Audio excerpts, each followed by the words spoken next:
Welcome to my channel GIC. Subscribe for daily IELTS Listening Test. Part 1. You will hear a student and an advisor talking about facilities at a college.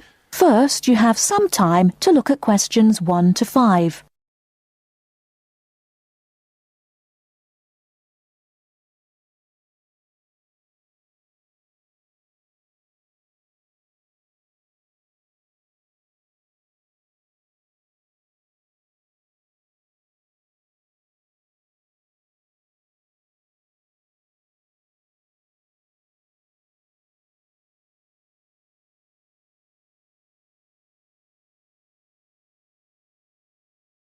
Now we shall begin.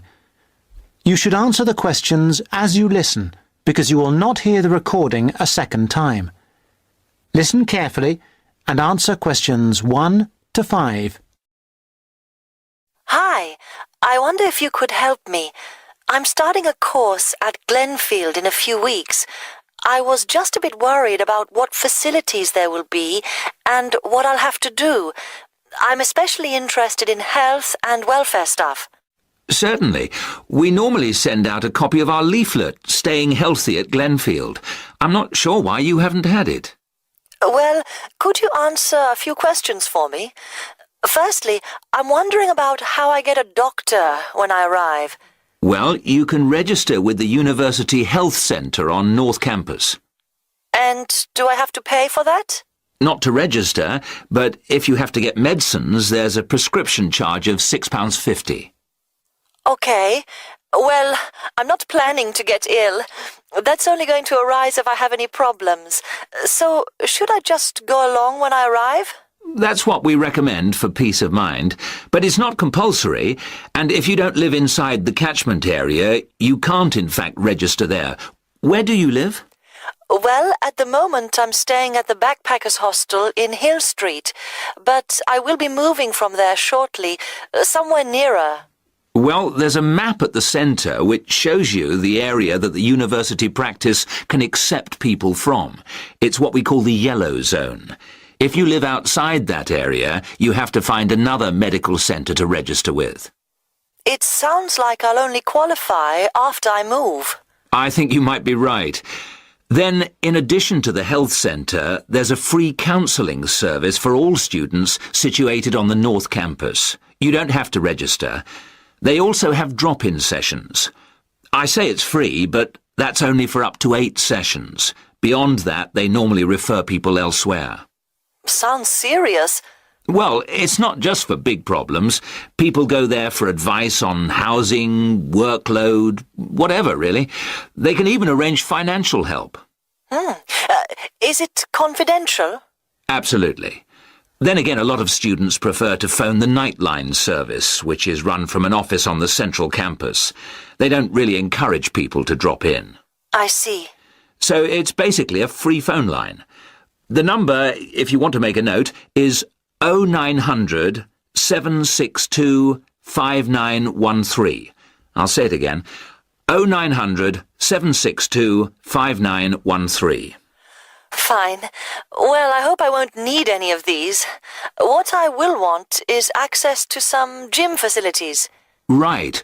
Well, you'll find those on the South Campus in the Sports Centre. It's great, but it's not free. You have to present your student card and pay a fee of £22 to get a pass. But that will last you for the whole year. Before you hear the rest of the conversation, you have some time to look at questions 6 to 10.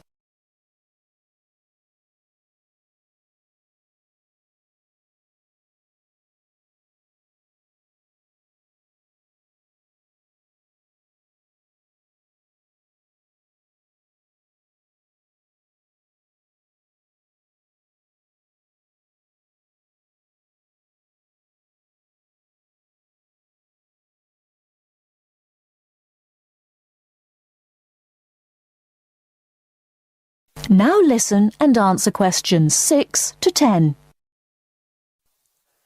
Is this information on the website? I'm afraid not.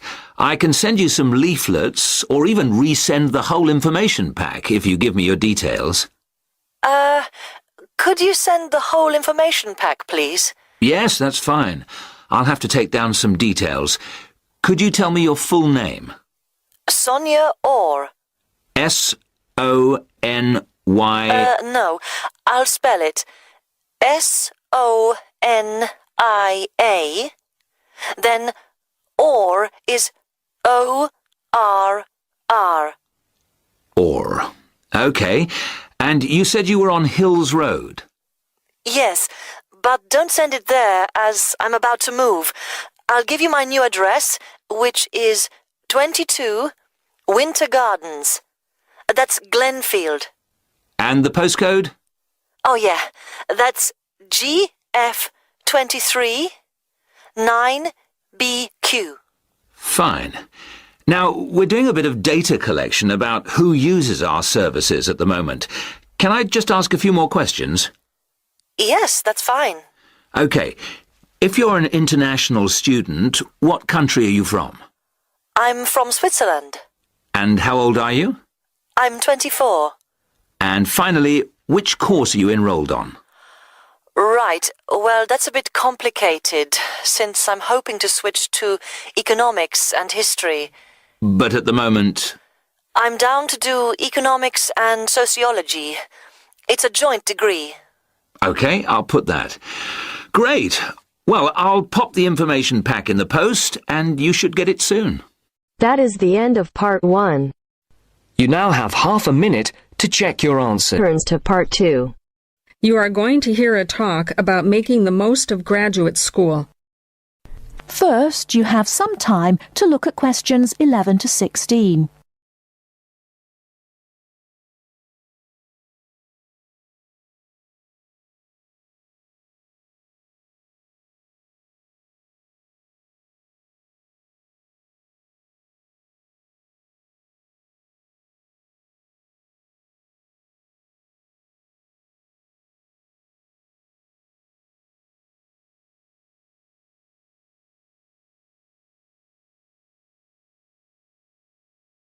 Now, listen carefully and answer questions 11 to 16.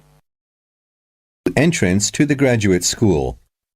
My job now is to give you the graduate school survival guide and make some concise suggestions for getting the most out of your relationship with our research supervisor, getting the most out of what you read, and making continual progress with your research.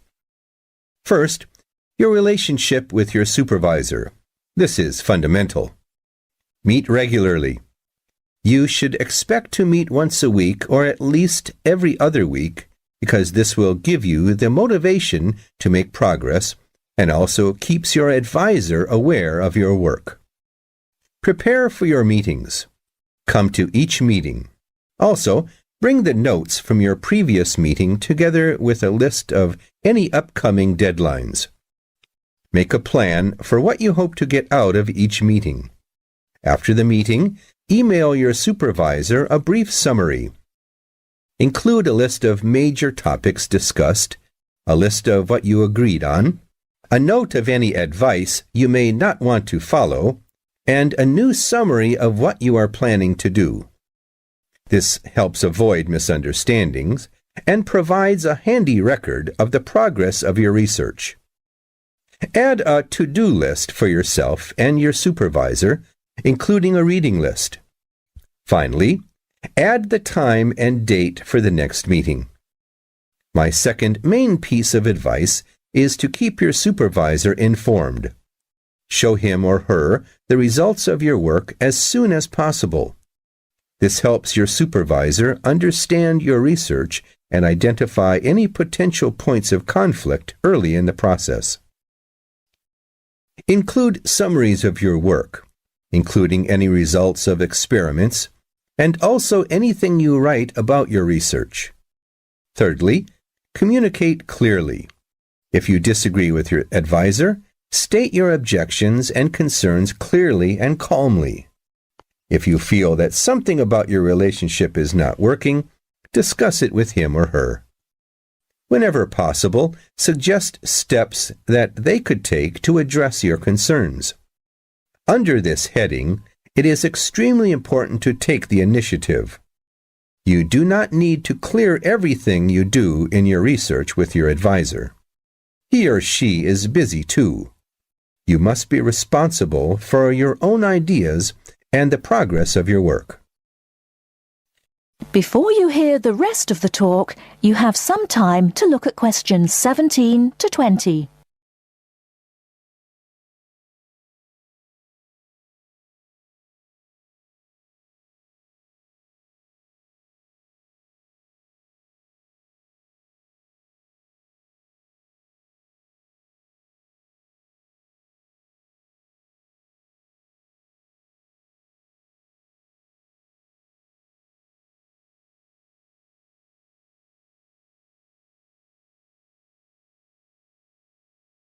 Now listen and answer questions 17 to 20.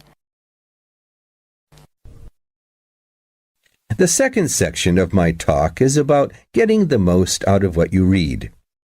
The first principle here is to be organized.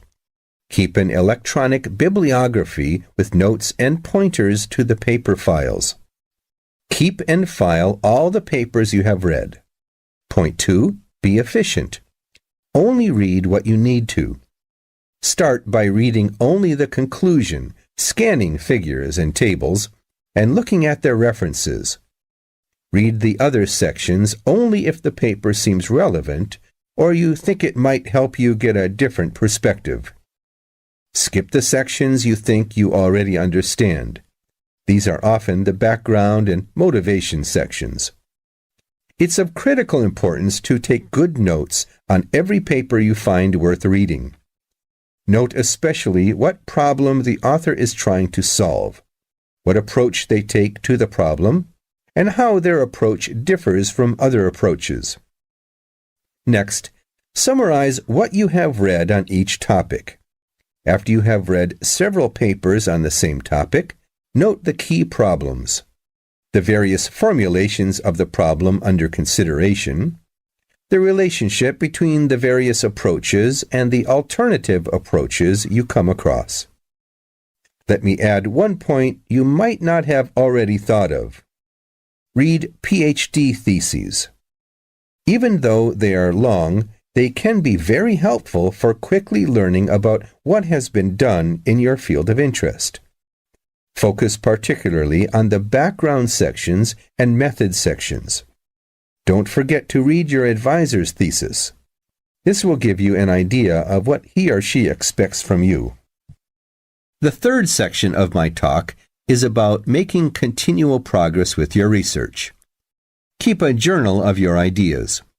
Write down every issue you are thinking about, even if you think it is stupid. This will help you keep track of your progress and keep you from going round in circles. That is the end of part 2. You now have half a minute to check your answers. Now turns to part 3. Part 3. Mr. Jackson, who feels that he is physically unfit, is consulting with his doctor about his health condition. Before you listen to their conversation, you have a chance to read questions 21 to 24.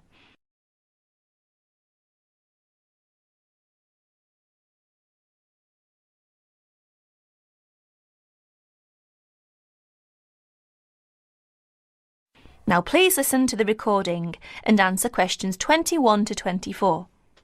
Well, Mr. Jackson, the first and important thing I have to tell you is that there is really nothing seriously wrong with you. Physically, that is. My very thorough re-examination and the analyst's report show that basically you are very fit. Yes, very fit. So, why is it, Doctor, that I'm always so nervy, tense, ready to jump on anybody? My wife, children, colleagues. I think your condition has a lot to do with, shall we call it, way of life, habits? Way of life? Habits? Yes. Now tell me, Mr. Jackson, you smoke, don't you? Yes, I'm afraid I do, Doctor. And rather heavily, I imagine. Well, yes. I smoke, what, about 40, 50 a day, I suppose. You should do your best to stop, you know. Yes, I see. But, well, it won't be the first time. I've tried to give up smoking several times, but it's no good. You see, 50 a day is overdoing it, you must admit. You must cut down at least that. Ah, yes.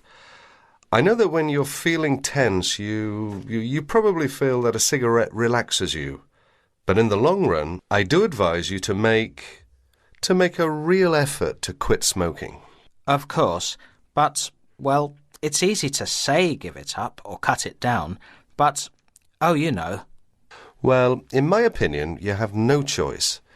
Either you make a real effort or there's no real chance of your feeling better. You see, well, obviously I could prescribe some kind of tranquilizer, but would that help?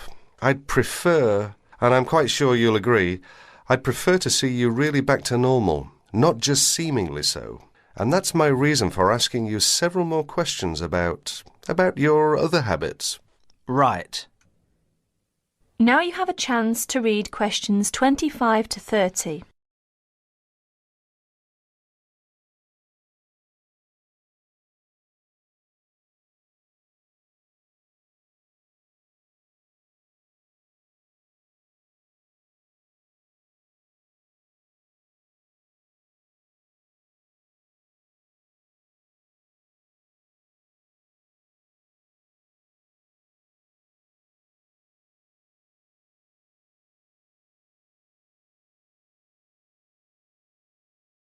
As you listen to more of their conversation, answer questions 25 to 30. Your eating habits, for example. What do you eat normally, during a normal day? Yes, well, I'm a good eater. Yes, I'd say I'm a good eater. Now let's see. Up at 8 in the morning, and my wife has a good breakfast ready. A good breakfast? The usual. A cereal followed by bacon and eggs with fried bread and perhaps a tomato or two. Then toast and marmalade, all washed down with a couple of cups of tea. Yes, I really enjoy my breakfast. Yes. I can see you do, but I'd advise you to eat rather less. We'll come to that later. Go on. Then lunch. No, first brunch. A cup of coffee and a bun at 11. Lunch has to be quick, because there's so much to do in the office about that time, so I have a pint and a sandwich in the pub. All very hurried. Try to be in less of a hurry. But I make up for it in the evening. I get home at about 7. Dinner's around about 8. Yes, my wife's an excellent cook. Excellent. It's usually some meat dish, and we like spaghetti as a first course. Spaghetti, a meat dish, cheese, sweet. But then, at the end of the day, shall we say, then I begin to feel on edge again. Most evenings after dinner we read or watch TV, but I get this terrible feeling of tension. Well, I'm sorry to have to say this because you obviously enjoy your food, but I really do recommend that you eat less, and secondly, that you eat more healthily. Instead of having that enormous breakfast, for example, try to be content with fruit juice and some cereal. I see, but, 11's right. Well, that's all right, but lunch should be more leisurely. Remember, your health is at stake, not your job. As for dinner, I'd advise you to eat a soup, perhaps, with a salad. A salad followed by some fruit. But my wife's cooking is superb, granted. And she probably enjoys preparing delicious meals for you. If you like, I'll have a word with your wife. No, that won't be necessary. Thanks just the same, Doctor, but no. That is the end of part 3. You now have half a minute to check your answers. 4. Part 4. You will hear an environmental studies student giving a presentation about his project on saving an endangered species of plant. Now you have some time to look at questions 31 to 40.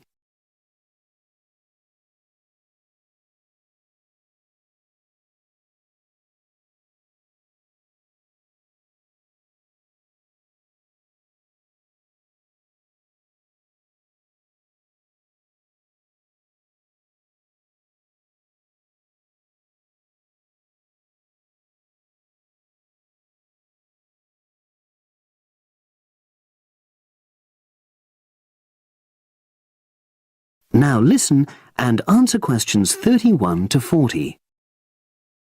For my presentation, I'm going to summarise what I've found out about efforts to save one plant species, the juniper bush. It once flourished in Britain and throughout the world's temperate zones, but over the last few decades has declined considerably. Before I go on to explain the steps being taken to save it in England, let me start by looking at some background information and why the juniper has been so important in cultural as well as ecological terms, historically and in the present day. Firstly, I want to emphasise the fact that juniper is a very ancient plant. It has been discovered that it was actually amongst the first species of plants to establish itself in Britain in the period following the most recent Ice Age. And, as I say, it has a much valued place in British culture. It was used widely as a fuel during the Middle Ages because when burnt, the smoke given off is all but invisible, and so any illicit activities involving fire could go on without being detected. For example, cooking game hunted illegally. It also has valuable medicinal properties. Particularly during large epidemics, oils were extracted from the juniper wood and sprayed in the air to try to prevent the spread of infection in hospital wards. And these days, perhaps its most well-known use is in cuisine, cooking, where its berries are a much valued ingredient, used to flavour a variety of meat dishes and also drinks. Turning now to ecological issues, juniper bushes play an important role in supporting other living things.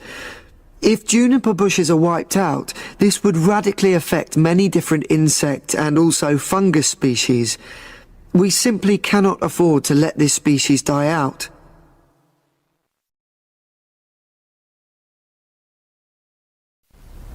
So, why is the juniper plant declining at such a rapid rate? Well, a survey conducted in the north and west of Britain in 2004-5 showed that a major problem is the fact that in present-day populations, ratios between the sexes are unbalanced, and without a proper mix of male and female, bushes don't get pollinated. Also, the survey found that in a lot of these populations, the plants are the same age, so this means that bushes grow old and start to die at similar times, leading to swift extinction of whole populations. Now, the charity Plant Life is trying to do something to halt the decline in juniper species. It's currently trying out 2 new major salvage techniques, this time focusing on lowland regions of England. The first thing it's trying is to provide shelters for the seedlings in areas where juniper populations are fairly well established. These, of course, are designed to help protect the plants at their most vulnerable stage. A further measure is that in areas where colonies have all but died out, numbers are being bolstered by the planting of cuttings which have been taken from healthy bushes elsewhere. Now, I hope I've given a clear picture of the problems facing this culturally and ecologically valuable plant, and of the measures being taken by Plant Life to tackle them. If anyone has any questions, I'd be happy. That is the end of part 4. You now have half a minute to check your answers.